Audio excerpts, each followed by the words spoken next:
Saudara, hari ini saya jalan-jalan menuju ke desa atau kelurahan di mana hari-hari masa kecil saya dihabiskan di sini dahulu ya, di mana di sini juga terbaring sosok pahlawan. Di areal pemakaman ini telah berbaring seorang pahlawan yang asli, pahlawan tanpa jasa, bahkan pahlawan yang tidak diraukan, tidak dianggap oleh pemerintah. Jangankan pahlawan, orang pejuang yang masih hidup aja tidak ada perhatian khusus. Bahkan cuma lebih parahnya, setiap 17 Agustus cuma dikasih uang 300.000.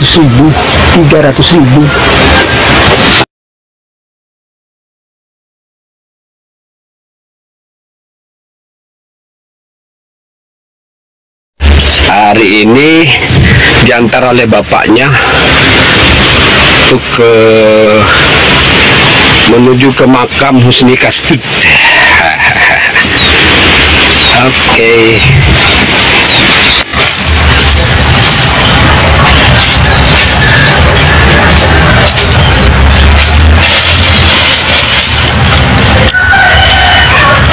Assalamualaikum warahmatullahi wabarakatuh, saudara. Saya saat ini berada di makam Husni Kastud, wafat pada Februari tahun 1980. Beliau lahir pada Desember 1929. Pada masa Jepang, beliau masih menempuh pendidikan kelas 6 SD ya, saudara. Jadi tidak terlalu dewasa, namun sudah mengenal kehidupan. Karena pada masa dahulu itu pendidikan mental baja terhadap anak-anak didik dan anak-anak kandungnya ya.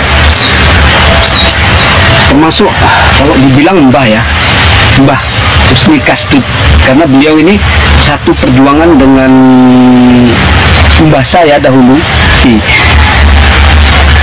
Mbah saya dahulu seorang TNI zaman dahulu ya, bukan TNI zaman sekarang. Kalau TNI zaman sekarang tercatat dengan baik, kalau zaman dulu tidak tercatat dengan baik, karena masih dalam masa perjuangan ya, saudara. Kemudian pada masa Jepang, Mbah Husni Kastud ini akan bergabung ke pasukan Gibakutai, pasukan Jepang tanpa diberi bekal senjata atau harus berebut senjata lawan. Itu satu korps pasukan yang dibentuk oleh Jepang. Kemudian pada masa berikutnya, setelah Jepang pergi dari Indonesia, beliau pun tetap masih berjuang untuk membebaskan Republik Indonesia dari tangan penjajah Belanda ya, saudara. Karena pada waktu itu setelah Indonesia merdeka dapat 1 tahun, Belanda masuk lagi ke Indonesia untuk merebut wilayah Nederland atau wilayah mereka yang mereka tinggalkan dahulu. Kemudian Mbah Husni Kastud ini bergabung dengan Laskar Tempur Rakyat, karena pada waktu itu Laskar ya belum terbentuk secara resmi, yang namanya Satuan Tempur belum terbentuk secara resmi ya, masih berubah-ubah namanya, mulai dari PKR, kemudian TRI dan lain-lain, hingga sekarang TNI. Jadi beliau Mbah Husni Kastud muda, beliau bergabung dengan Laskar Tempur Rakyat yang beranggotakan orang-orang yang dianggap sampah pada masa kini ya, yang dianggap sampah pada masa kini, sampah masyarakat seperti korak, preman dan lain-lain ya. Kalau dahulu beliau bergabung dengan yang namanya Laskar Tempur yang dibentuk oleh seorang rampok yang cukup disegani pada waktu itu, kesatuan para maling, para rampok, para begal, para intinya yang dianggap kotor pada masa kini ya. Namun pada masa itu laskar tersebut dikenal sangat berani dan kebal. Walaupun beliau Husni Kastut ini waktu itu masih belum kebal ya, karena saat ditangkap oleh Belanda beliau ditembak, bagian kakinya ditembak masih tembus. Setelah itu perjuangan beliau itu dikenal sangat kejam terhadap Belanda, juga terhadap para penjajah-penjajah yang ada di Probolinggo di Malang, pokoknya sekitaran Jawa Timur ya saudara. Nah, perjuangan beliau itu sekitaran Jawa Timur, beliau mulai dari Blitar, Malang sampai ke Probolinggo, dan akhir hayat beliau pun di Probolinggo. Sekarang beliau berbaring di pemakaman umum Kristen di Kebonsari, Kulon. Kita lanjut kisahnya beliau. Setelah beliau tertangkap oleh Belanda dan ditembak kakinya, otomatis beliau pincang ya, pejuang yang pincang ya beliau. Jadi beliau itu setelah bisa membebaskan diri dari penjara Belanda, beliau berusaha mencari ilmu kebal, atau dari teman-temannya dikasih sesuatu supaya kebal ya saudara. Ya, beliau itu kalau di perjuangan di Jawa Tengah, Jawa, Komarudin, pejuang yang kebal, termasuk dia ini ya, termasuk Husni Kastut. Beliau adalah salah satu pejuang yang sangat kebal, yang tidak mempan ditembak oleh Belanda. Hingga Indonesia merdeka atau Probolinggo dapat dibebaskan dari kungkungan Belanda, kemudian beliau itu berniat untuk bergabung dengan TNI. Dengan TNI ya, berniat bergabung dengan TNI, namun tidak diterima dengan alasan bla bla bla bla bla bla bla. Yang jelas alasannya karena beliau cacat bekas perjuangan. Jadi beliau tidak diterima sebagai TNI pada masa itu karena beliau cacat. Namun beliau tetap berusaha untuk mendaftarkan diri sebagai seorang pejuang. Namun pada masa itu usaha beliau itu tidak dihiraukan kepada masa Presiden pertama Republik Indonesia Soekarno dan Hatta. Beliau Husni Kastut selalu berusaha mendekati pemerintah untuk mendaftarkan diri sebagai pejuang, namun usaha beliau selalu ditolak. Walaupun pada masa itu semua tahu bahwasanya Husni Kastut ini seorang pejuang ya, atau Bapak Waluyo ini seorang pejuang yang sangat hebat. Karena beliau tidak diterima oleh pemerintah, mungkin karena pertama beliau cacat, kedua beliau itu pada saat berjuang bergabung dengan dengan laskar bajingan ya, laskar tempur maling, bajingan pencuri dan lain-lain. Mungkin dipandang dari itu ya. Ternyata memang dari dahulu pemerintahan kita ini terlalu suci, padahal mereka sendiri tidak suci.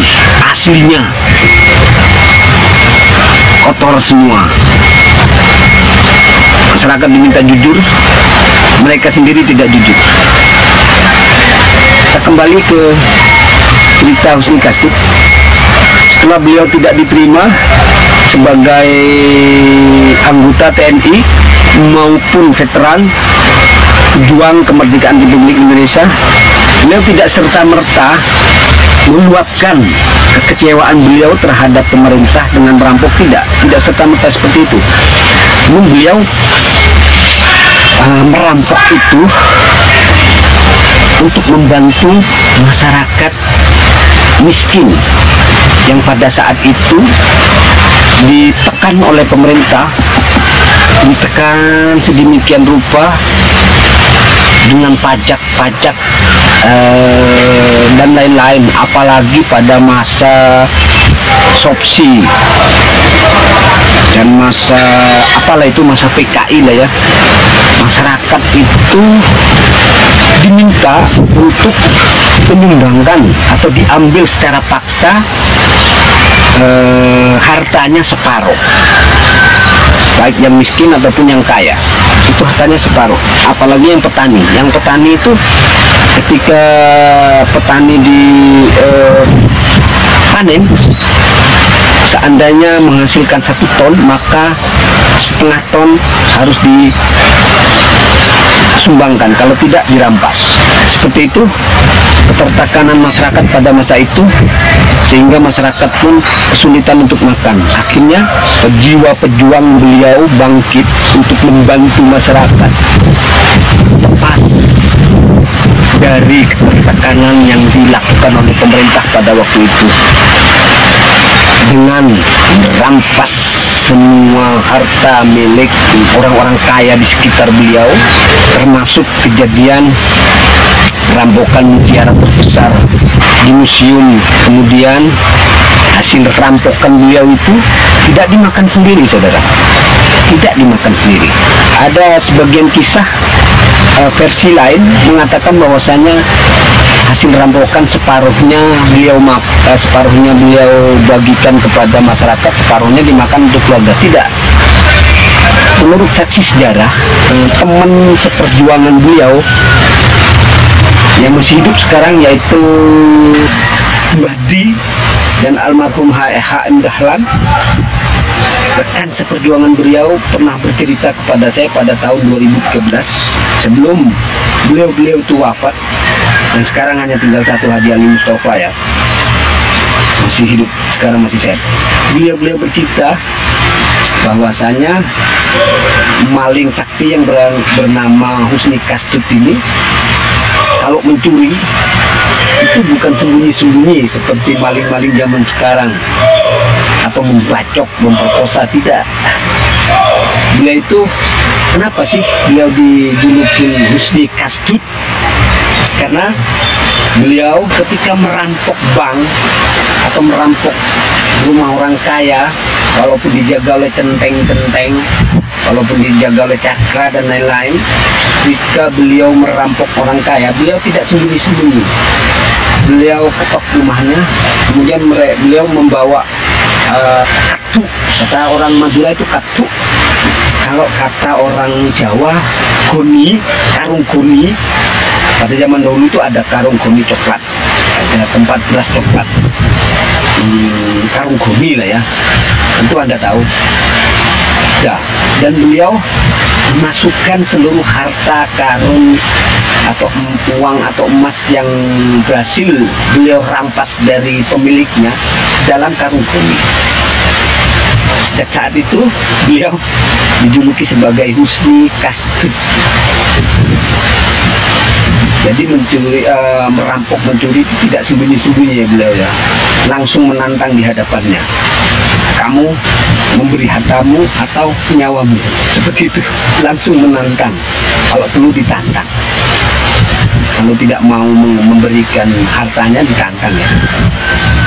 Menurut saksi sejarah yang berhasil saya temui dan bercerita terhadap saya, bahwasanya hasil rampasan beliau itu tidak dimakan sendiri atau tidak diberikan kepada keluarganya sendiri, melainkan dibagikan kepada masyarakat yang miskin, yang kekurangan dan lain-lain. Jadi beliau ini Husni Kastut merampok, mencuri itu untuk membantu masyarakat dari ketertekanan yang dilakukan oleh pemerintah terhadap masyarakat pada waktu itu. Banyak sih kisah-kisah yang berseliweran, tapi saya biarkan saja mereka bercerita. Semua yang saya ceritakan adalah hasil dari wawancara dengan rekan seperjuangan beliau dahulu, termasuk bapak saya juga mbah saya adalah salah satu rekan dari seperjuangan beliau dari kalangan TNI. Menurut saksi sejarah yang menyaksikan tindak tanduk Husni Kastud pada waktu itu, saat Husni Kastud ditangkap oleh polisi, kemudian disidang dan menerima vonis mati, lalu dilakukanlah eksekusi oleh regu tembak yang diberi tugas pada waktu itu. Akan tetapi regu tembak tidak bisa menembak mati Husni Kastud pada waktu itu ya saudara, karena ilmu kebalnya itu tidak dilepas oleh Husni Kastud. Kemudian berkali-kali dicoba, berkali-kali gagal, berkali-kali dicoba, berkali-kali Husni Kastud tetap tidak bisa ditembak. Lalu Husni Kastud pun meminta agar beliau tidak disiksa seperti itu.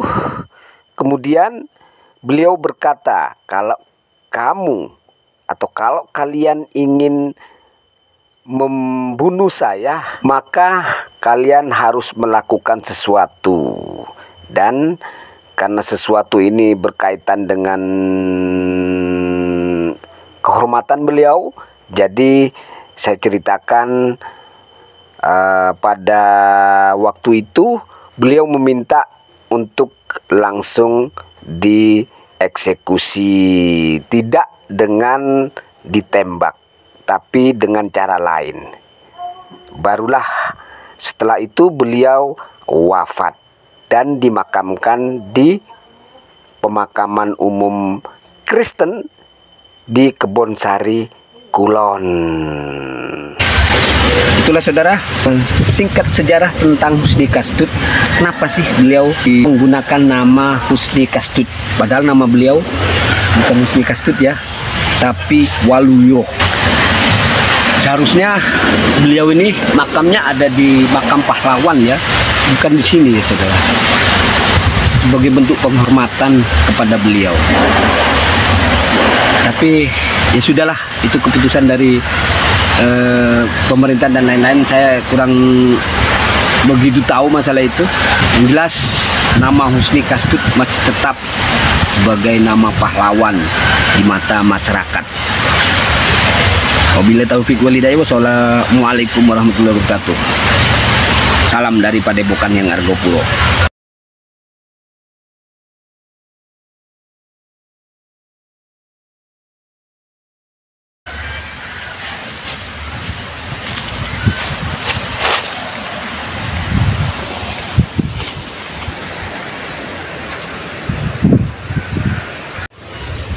Oke, saudara, saya sudah menuju ke luar atau keluar dari pemakaman Kristen